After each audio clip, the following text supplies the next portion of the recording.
Hey guys, it's Cecile. Welcome back to my YouTube channel. I know I say this every single time, but I genuinely cannot believe that I've been making videos on here for like 5 years. And even though I just graduated from Brown in like May of last year, since it's now a new year, I still plan on making these videos for high schoolers and college kids, and then soon incoming med students, because I'm going to be entering med school in the fall of 2025. As for where I'm going to med school, stay tuned because there will definitely be a video on that this spring. Still waiting on a few decisions, but I will say that I have been accepted to a couple so far, so I'm really excited to hopefully have some options. And although this video is intended for high schoolers, I just kind of wanted to give you an idea of the videos that might be coming up soon, especially because I feel like watching med school videos and like days in the life and stuff like that solidified my interest to like go into medicine and do a field like that, like throughout high school and college, in addition to everything else I did. It was just really nice to be able to see from the perspective of someone who's already there. So I just wanted to let you guys know that that's coming soon. But anyways, let's get into the content of today's video, which is going to be all about the most helpful study tools for high schoolers. And yes, I know I haven't been in high school in like forever, but there's so many new tools coming out, especially now with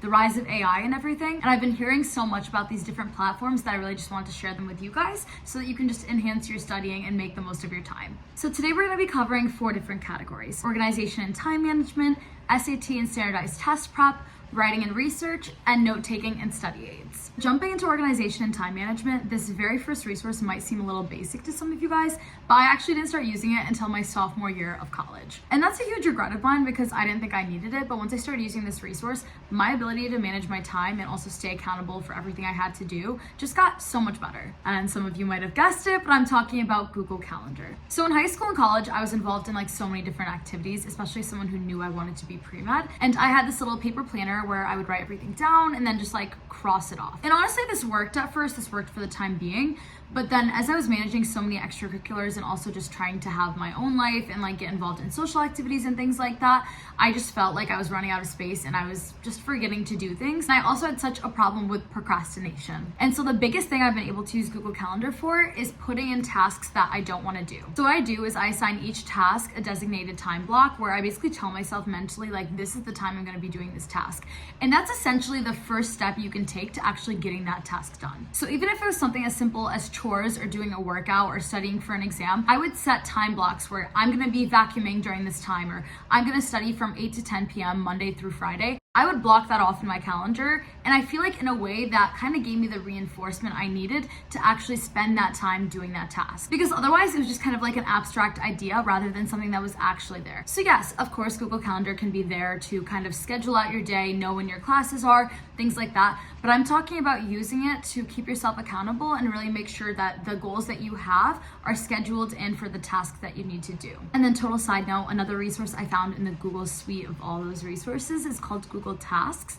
And I like this because you can actually link the task to your calendar and such so that you're able to kind of have that like satisfying like check off your to-do list moment. Okay, so moving on, the next resource I want to tell you about is also a little basic in concept, but it might not be one that you actually know about. And yes, I know these tools aren't maybe as exciting, but genuinely to be able to do all this studying and manage so many things in your life and take on so many extracurricular activities, you have to be able to manage your time first. Okay, so this resource is actually called the Forest app, and I feel like you can use this no matter what stage of life you're in. So essentially you get this app and you put it into this one mode where while you're in that mode, this tree can grow. So this is essentially perfect for like keeping you on task when you're studying, because as soon as you kind of like break that mode and like pick up your phone or something, your tree stops growing. You're killing your tree essentially. And as someone who picks up my phone like 100 times a day just to see if I have a notif or something, or just to like find something to distract myself with, I found that this app was really helpful just because I felt like I had an imaginary thing I was responsible for. Like, of course I wanted my tree to grow. So I found myself like studying for longer periods of time and like staying more focused because I knew like that wasn't even an option. Like, I'm not touching my phone. And of course, this is so much easier than locking your phone in another room, which I used to do when I was studying in like high school and college. Now let's move on to SAT and standardized test prep. So I know the resource that usually comes to mind for this category is Khan Academy, as they have a lot of like free educational foundational videos. I think these are good for a basic start, but if you really want to increase your score, you have to be able to apply the skills that you're learning so that you're really going to be prepared for any question or passage that comes your way. Because you can have all this knowledge, but if you're not able to apply it to challenging questions, you're not going to be able to do the best you can on this test. So the resource I wanted to recommend here is called Acely, and it's all about leveraging AI so that you can do the best you can on your test. It's mainly geared towards high schoolers who are taking the SAT, but they also have practice questions for the PSAT, the ACT, and even some AP tests. So Cecile has a question bank of like over 4,500 questions that you can practice with,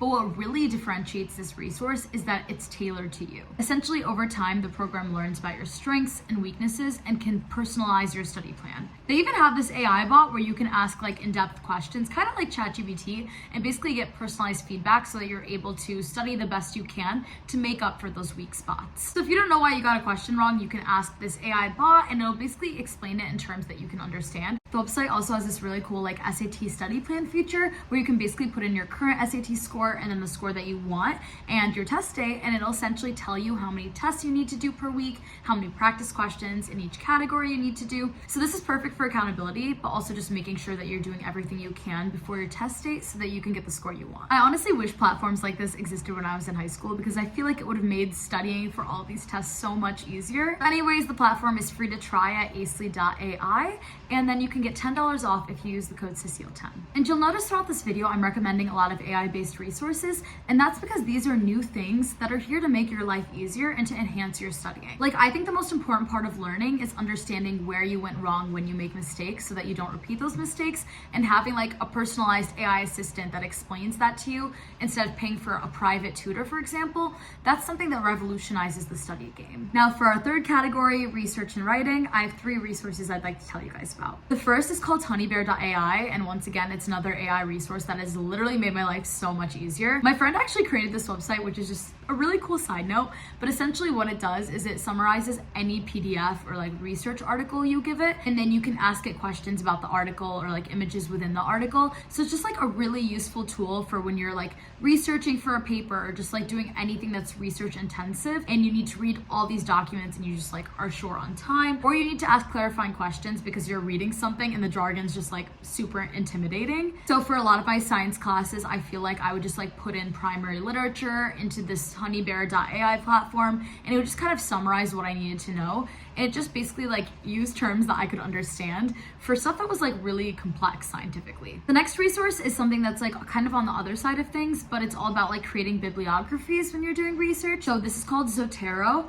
and it's basically used to basically like organize all the different references you're using when you're creating research papers or just like doing something where you need to cite all of your sources. So for me in college, when I was like creating manuscripts and like doing my own research in labs and such, I used Zotero just so I could like keep track of every different like paper I was reading and all that stuff. But even for like a high school research project, I think this is really helpful for just like keeping you organized and knowing like what websites you're going to without having to just like write it all out and like try to match up what information comes from what source or what author. And the last resource for this quick little category is EasyRead. This is essentially an AI platform that will summarize your textbooks for you. So you can go on their website, kind of look up whatever textbook your school is using for a specific class, and it has summaries of all the different chapters and stuff. And I think this is just like really helpful if you're in a time crunch and you haven't had time to do the reading, or once again, if the jargon's like super specific and you need something explained in your terms, just to make it easier to understand. And honestly, I don't think there's anything wrong with like learning things at a broad level like you do with these summaries, because that way you can understand the basics of what they're trying to say within the chapters,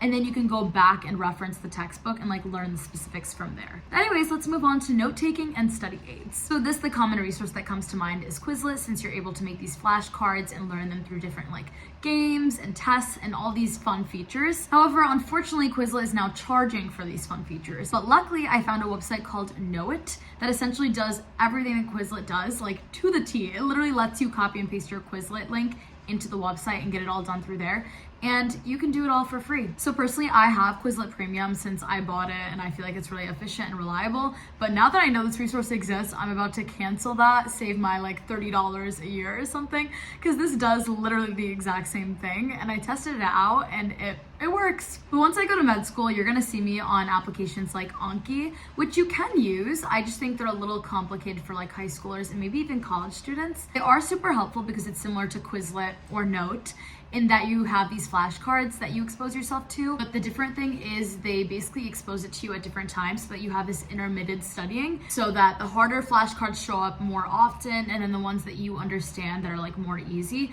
don't show up as often. Once again, it's kind of like a personalized plan. Med students who have to memorize like a million different things definitely love using platforms like that. If you want to look into it, it's called Anki. The next resource I wanted to talk about is perfect for note taking, and that is Notability. This is a resource that I think a lot of college students know about, but I really wish I knew about it in high school because I definitely could have used it then too. So this is essentially perfect for like literally any class where your teacher uses a slideshow or hands out PDFs or even just has like virtual worksheets, because through this essentially you can transfer all those PDFs onto the Notability app and then write directly on the PDF. I feel like I was wasting so much time in high school, like taking my notes on a separate piece of paper or like typing things up. And I was literally just like rewriting the things that were already on the slide. And it would have just really helped if I knew that I could just like take notes directly on the slide. And that way I could like listen to what my professor or teacher is saying and just like write down the things that aren't already there in front of me. So I feel like once I started using this app, it really just like revolutionized how I viewed studying. So I would definitely recommend it to anyone. Honestly, I even use it now to just like fill out online forms and like add my signature, or even just to like read text and like underline and highlight things. I know other people also use this app called GoodNotes. I haven't personally like really used it, so you can definitely like try out the two, Notability, GoodNotes, and see what kind of sticks for you. So yeah, that's everything I have for you guys today. So many resources that I just like dumped into this video. You guys are living in the age of all of these helpful tools, most of which are using AI. So definitely take advantage of it and make the most of your studying so that you can do the best at school, college, just throughout life. So definitely just take advantage of everything I shared today, and hopefully it'll help you guys a little bit. If you have any questions, just comment down below, and per usual, stay tuned for more videos. Bye!